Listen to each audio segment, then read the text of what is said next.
Wherever you go, whatever you do, throw a little at it. Omax, Vest and Briefs.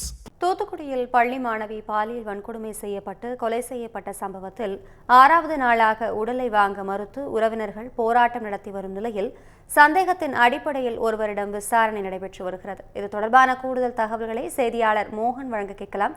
மோகன், முழு விவரங்களை விரிவாக வழங்கலாம்.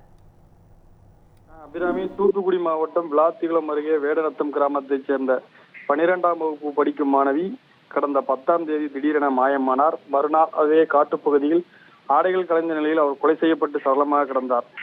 இந்த கொலை சம்பவம் தொடர்பாக குளத்தூர் போலீசார் வழக்கு பதிவு செய்து விசாரணை நடத்தி வருகின்றனர்.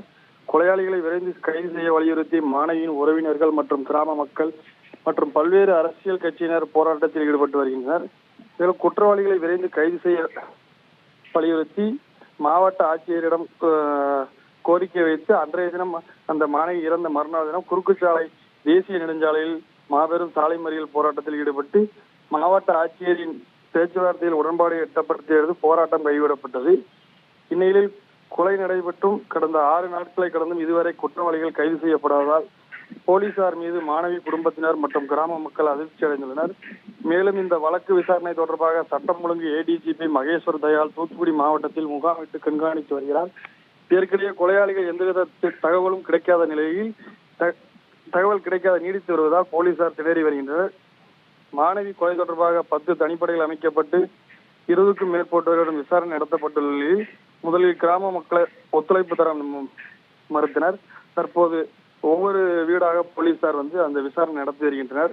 மாணவியின் நெருக்கமாக பழையக்கூடிய தோழிகள் சக மாணவர்களிடம் விசாரணை நடத்த முடியாத நிலை இருந்து வரும் சூழலில் விசாரணைக்கு செல்லும் போலீசாரிடம் அவர்கள் பெற்றோர்கள் அடிக்கடி வர வேண்டாம் என ஒத்துழைப்பு தர மறுப்பதாகவும் போலீசார் தெரிவிக்கின்றனர். இந்நிலையில் வடமாநில தொழிலாளர்கள் வெளிநபர்கள் என சந்தேகத்தின் அடிப்படையில் கிட்டத்தட்ட 50க்கும் மேற்பட்டோரை போலீசார் விசாரணை மேற்கொண்டு வருகின்றனர். இருப்பினும் முழுமையான தகவல் கிடைக்கப்படாததால் கிராம மக்கள் அப்பகுதியில் மற்றும் சிசிடிவி காட்சிகள் எதுவும் சிக்காததால் மாணவி பயன்படுத்திய மொபைல் போன் மற்றும் அவரது தோழிகள் சக மாணவர்களின் மொபைல் போனை ஆய்வு செய்த போதிலும் எந்த ஒரு துப்பும் தற்போது வரை கிடைக்கப்படவில்லை.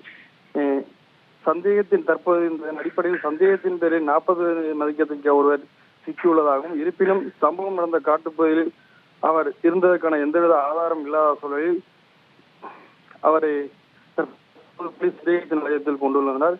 மேலும் குற்றவாளிகள் கைது செய்யப்படும் வரை மாணவியின் உடலை வாங்க பெற்றோர்கள் மறுத்து வரும் நிலையில் மாணவியின் கொலை சம்பவத்தை கண்டித்து அங்கங்கே போராட்டங்கள் நடத்தப்பட்டு வருகின்றன. கொலையாளிகள் விரைந்து கைது செய்யப்படாவிட்டால் மாணவியின் குடும்பத்தினர் மற்றும் கிராம மக்கள் அடுத்த கட்ட போராட்டத்தில் ஈடுபட திட்டமிட்டுள்ளதாகவும் தெரிவிக்கப்பட்டுள்ளது. தகவல்களுக்கு நன்றி மோகன்.